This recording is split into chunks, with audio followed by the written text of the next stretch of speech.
Hello students, आज हम CSIR mathematical science का एक बहुत ही महत्वपूर्ण टॉपिक शुरू करने जा रहे हैं। हमारा टॉपिक है ऑर्डिनरी डिफरेंशियल इक्वेशन।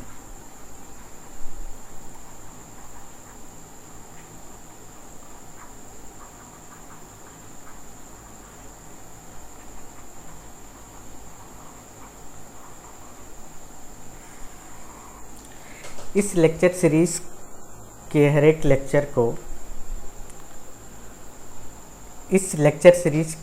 एक लेक्चर का शुरुआत हम एक क्वेश्चन से करेंगे। A question which is asked in the question paper of CSIR Mathematical Sciences.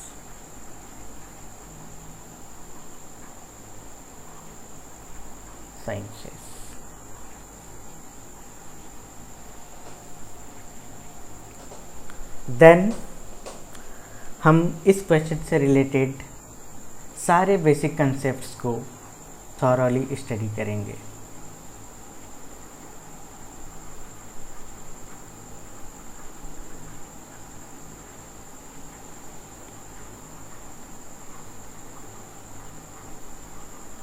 और लेक्चर के अंत में हम इस क्वेश्चन का डिटेल्ड सॉल्यूशन करेंगे।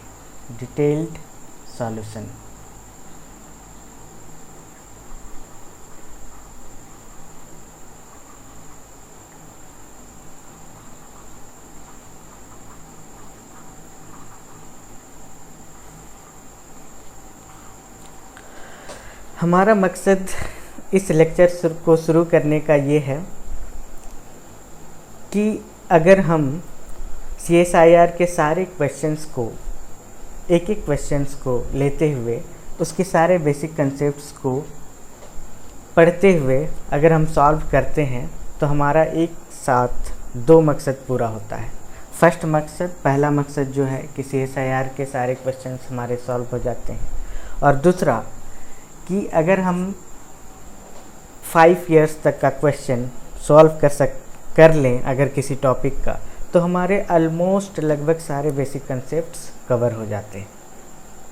और फिर इसकी डिटेल्ड सॉल्यूशन से हमें काफ़ी कुछ सीखने को भी मिलता है।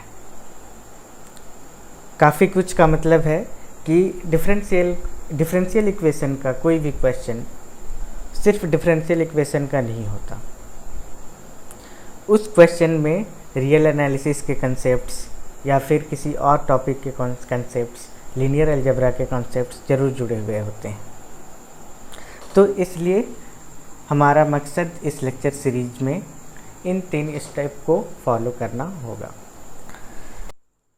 तो आज हम जून 2019 के CSIR के मैथमेटिकल साइंस में पूछा गया एक क्वेश्चन लेते हैं। इस क्वेश्चन में एक डिफरेंशियल इक्वेशन दिया हुआ है और 2 कंडीशन दिए हुए हैं इसके सॉल्यूशन के, y0 = y pi and y0 = y pi. Then आपको लैम्डा का वैल्यू ज्ञात करना है। इस तरह के क्वेश्चन को देखकर काफ़ी स्टूडेंट्स घबरा जाते हैं। वो आज तक जो भी क्वेश्चन सॉल्व किए हैं वो किस तरह के फॉर्म का होता है। उनके पास एक होमोजेनियस लीनियर डिफरेंशियल इक्वेशन होता है, वो ऑक्सिलरी इक्वेशन निकालते हैं और फिर कॉम्प्लीमेंट्री फंक्शन लिखते हैं। इसके साथ ही उनका सॉल्यूशन कंप्लीट हो जाता है। उनके टेक्स्ट बुक में जितने भी क्वेश्चन होते हैं सारे का आंसर यहाँ तक आके ख़त्म हो जाता है। इसके बाद क्या क्या कंक्लूजन निकल सकता है उनके टेक्स्ट बुक में दिया हुआ नहीं रहता, जिसके कारण वो इस तरह के काफ़ी इजी क्वेश्चन जो कि उनके काफ़ी किसी भी बेसिक से बेसिक बुक में दिया हुआ है वो कंसेप्ट, लेकिन वो इसे टच नहीं कर पाते। तो आज हम देखेंगे इस लेक्चर में कि कैसे हम जो इस क्वेश्चन को वही बेसिक कंसेप्ट्स अप्लाई करते हुए जो कि हम जनरली क्लास में पढ़ते हैं हमारे शिक्षक पढ़ाते हैं, उसी बेसिक कंसेप्ट्स को फॉलो करते हुए इस क्वेश्चन को क्रैक करेंगे। अब आते हैं हम बेसिक कंसेप्ट्स पर।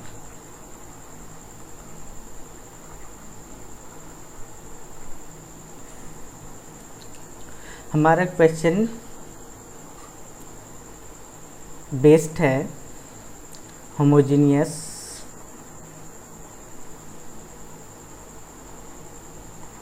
linear differential equations with constant coefficients।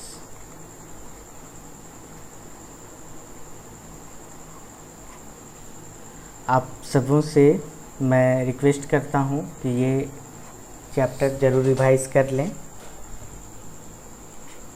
और हमारा क्वेश्चन जो दिया हुआ है वो कितने ऑर्डर का है? सेकेंड ऑर्डर डिफरेंशियल इक्वेशन है।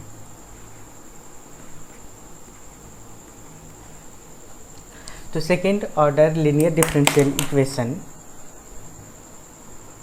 का जनरल फॉर्म हम किस तरह से लिख सकते हैं? a0 d2y by D X square plus a1 dy by D x plus a2y बराबर 0। इसे अगर हम d बाई डी एक्स को d से हम डिनोट करें तो इसे हम इस तरह से भी लिख सकते हैं a0 d2y plus a1 dy plus a2y बराबर 0। फिर इसको इस तरीके से भी लिखा जा सकता है। तो इस तरह के क्वेश्चन को सॉल्व करने का जो मेथड है उसे हम डिस्कस करते हैं। सबसे पहले हम क्या करते हैं? ऑक्सिलरी इक्वेशन लिखते हैं। और ये ऑक्सिलरी इक्वेशन किस तरह से लिखा जाता है? d के स्थान पर हम m रखते हैं, मीन्स d को m से रिप्लेस करते हैं। तो हमें जो इक्वेशन मिलता है उसे हम क्या कहते हैं? ऑक्सिलरी इक्वेशन कहते हैं। सपोज ये एक क्वाड्रेटिक इक्वेशन है, तो इसे अगर हम सॉल्व करेंगे तो m का 2 रूट होगा जिसे हम अल्फ़ा और बीटा मान लेते हैं। अब हमारे पास 3 केस होता है। केस 1 कि अल्फ़ा बीटा रियल नंबर्स हों और alpha is not equal to beta. तब हमारा सॉल्यूशन का फॉर्म क्या होता है? y equal to c1 e to the power alpha x plus c2 e to the power beta x। तब हमें ये सॉल्यूशन मिलता है। c1 और c2 क्या हैं? हमारे कॉन्स्टेंट्स हैं। Case 2 alpha equal to beta हो, तब हमारा सॉल्यूशन हम क्या लिखते हैं? y equal to c1 plus c2 x e to the power alpha x। हमारा थर्ड केस है कि अल्फ़ा एंड बीटा अगर कम्प्लेक्स नंबर्स हैं।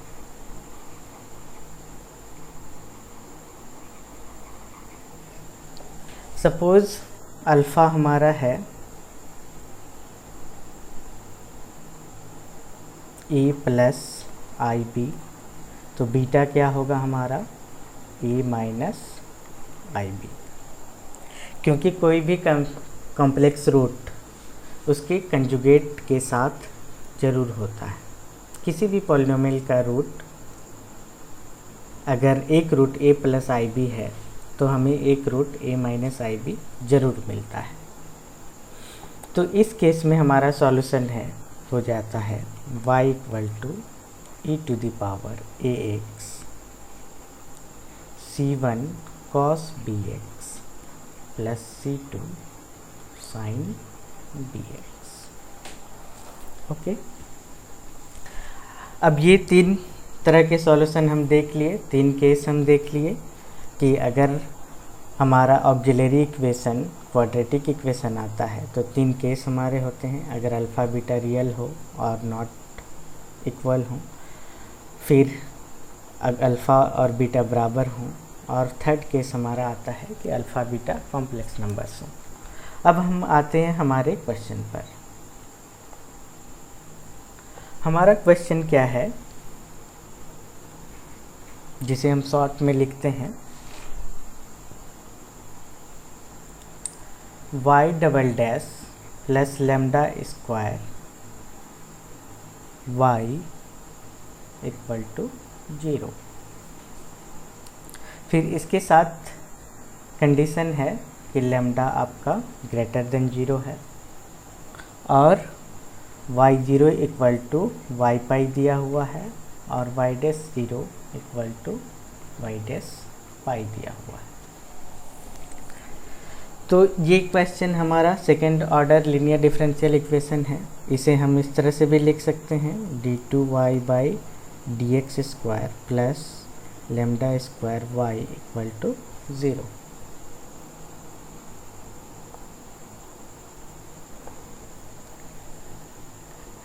इसे हम इस तरह से भी लिख सकते हैं D square Y plus lambda square Y equal to 0, या फिर D square plus lambda square Y equal to 0। तब इसका ऑक्सिलरी इक्वेशन क्या हो जाता है, M square plus lambda square equal to 0। अब m का वैल्यू यहाँ पे फाइंड आउट करते हैं, M square equal to minus lambda square, तो m हमारा आ जाता है लेमडा आई और एक आ जाता है माइनस लेमडा आई। ओके, तो हमारा सॉल्यूशन क्या मिला, अगर हम अल्फ़ा और बीटा इस क्वाड्रेटिक इक्वेशन का सॉल्यूशन मानते हैं तो अल्फ़ा हमें क्या मिला 0 प्लस लेमडा आई और बीटा क्या मिला 0 माइनस लेमडा आई। तो ये किस केस का आ गया, हमारा केस 3 का आ गया। और केस 3 में हमने देखा है कि अगर m का रूट m का value a plus minus I B आता है तो हमारा सॉल्यूशन क्या हो जाता है e to the power ax c1 cos bx plus c2 sin bx। Okay, तो इस फार्मूला के आधार पर हम सॉल्यूशन क्या लिख सकते हैं, हमारा सॉल्यूशन क्या आ जाता है y equal to e to the power 0x c1 cos lambda x plus c2 sin lambda x। This means c1 cos lambda x plus c2 sin lambda x। इस सॉल्यूशन को सारे स्टूडेंट्स कैलकुलेट कर लेते हैं, यहाँ तक सारे कोई सॉल्व कर लेते हैं। असल प्रॉब्लम आती है इसके बाद, क्योंकि स्टूडेंट्स पहले ही हार मान लेते हैं कि हमारा ऑप्शन मैच नहीं कर रहा, अब हम कैसे निकालेंगे, इसे निकालना तो काफ़ी मुश्किल है, काफ़ी कॉम्प्लिकेटेड क्वेश्चन दिया हुआ है। लेकिन ऐसी बात नहीं है, आप प्रोसीड करते जाओ, आप क्वेश्चन को जो भी कंडीशंस दिए हुए हैं उसको ध्यान में रखते हो, आप कैलकुलेट करते जाओ, आपका लास्ट में आंसर आ ही जाएगा। तो पहला कंडीशन हमारा क्या दिया हुआ है इसमें, y0 बराबर y पाई, तो हम x का वैल्यू 0 पुट कर देते हैं y में, ये हमारा क्या निकला है yx निकला है, तो y0 निकालते हैं, तो x का वैल्यू 0 पुट कर देने पर क्या आएगा c1 cos 0 plus c2 sin 0, और राइट हैंड साइड में x का वैल्यू पाई पुट कर दीजिए इस इक्वेशन पर, c1 cos lambda pi plus c2 sin lambda pi. तो यहाँ पे क्या आ जाता है, cos 0 का वैल्यू 1, sin 0 का वैल्यू 0, तो c1 बराबर c1 cos lambda pi plus c2 sin lambda pi. इसे लेफ्ट हैंड साइड ले आते हैं तो हमें क्या मिलता है, C1 into 1 minus cos lambda pi equal to C2 sine lambda pi. Okay, अब सेकेंड कंडीशन हमारा क्या दिया हुआ है, y dash 0 equal to y dash pi. तो सबसे पहले क्या करना है, हमें इसे डिफ्रेंशिएट करना है। तो y डैश x निकालना है, तो इसे डिफ्रेंशिएट करने पर क्या आता है, minus C1 lambda sine lambda x plus C2 lambda cos lambda x। अब हम सेकेंड कंडीशन को अप्लाई कर सकते हैं। तो हमारा सेकेंड कंडीशन क्या आ जाता है यहाँ पर, इसे हम इक्वेशन 1 मान लेते हैं। y dash 0 equal to y dash pi. अब इस इक्वेशन पर x का वैल्यू 0 पुट करने पर हमें क्या मिलता है, minus C1 lambda sine 0 plus C2 lambda cos 0 equal to minus C1 lambda sine lambda pi plus C2 lambda cos lambda pi. Sine 0 का वैल्यू 0 और कॉस 0 का वैल्यू 1, तो ये आ जाता है C2 lambda minus C1 lambda sine lambda pi plus C2 lambda cos lambda pi. Lambda cancel out हो जाता है, देन ये आता है C2 equal to minus C1 sine lambda pi plus C2 cos lambda pi. अब इसे हम right hand side ले जाते हैं, तो C2 into 1 minus cos lambda pi equal to minus C1 sine lambda pi. तो इसे हम ऐसे भी लिख सकते हैं, minus C1 sine lambda pi equal to C2 1 minus cos lambda pi. अब इक्वेशन 1 और इक्वेशन 2 को डिवाइड कर देने पर हमारे कांस्टेंट, यहाँ पर देखिए इक्वेशन 1 और इक्वेशन 2 को डिवाइड कर दीजिए, तो हमें क्या मिलेगा, 1 माइनस डिवाइडिंग 1 बाय 2, हमें क्या मिलता है यहाँ पे देखिए, C1 और ये C1 कैंसल आउट हो जाते हैं, तो 1 minus cos lambda pi divided by minus sine lambda pi equal to sine lambda pi divided by 1 minus cos lambda pi. Okay, तो इसे सॉल्व करने पर क्या हमें मिलेगा, 1 minus cos lambda pi square equal to minus sine square lambda pi. इसे solve कर देते हैं, 1 plus cos square lambda pi minus 2 cos lambda pi equal to minus sine square lambda pi. अब इसे लेफ्ट हैंड साइड ले जाते हैं, तो 1 plus cos square lambda pi and sine square lambda pi, ये दोनों मिलकर 1 यहाँ पे बनाएंगे, और ये हो जाता है minus 2 cos lambda pi equal to 0। Then 2 common आ जाता है,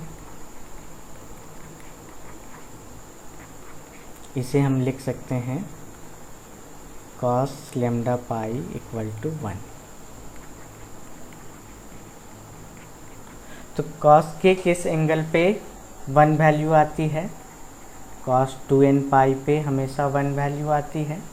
okay, this means lambda pi equal to 2n pi for n equal to 0 plus minus 1 plus minus 2 dot dot dot.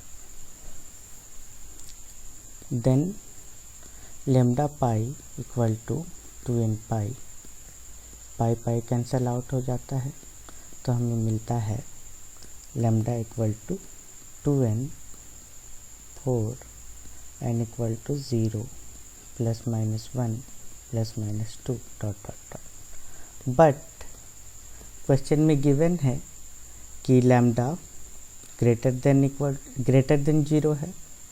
सो हम यहाँ पे क्या कंसिडर करेंगे,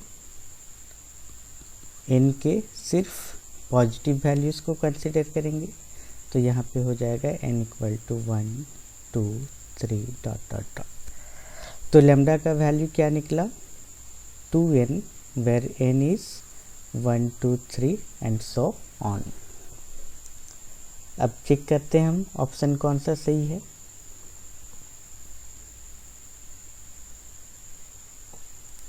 तो हम देखते हैं कि हमारा ऑप्शन 2 करेक्ट है।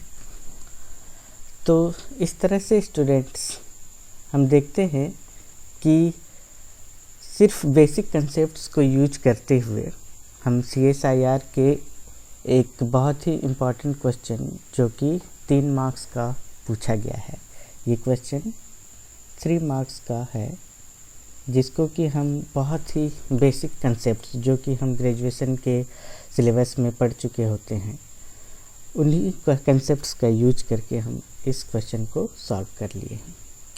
तो नेक्स्ट लेक्चर में हम इसी तरह से फिर एक क्वेश्चन लेंगे और जिसे काफ़ी ही सिंपल तरीके से, काफ़ी ही ट्रिवियल कंसेप्ट से सॉल्व करने की कोशिश करेंगे। धन्यवाद।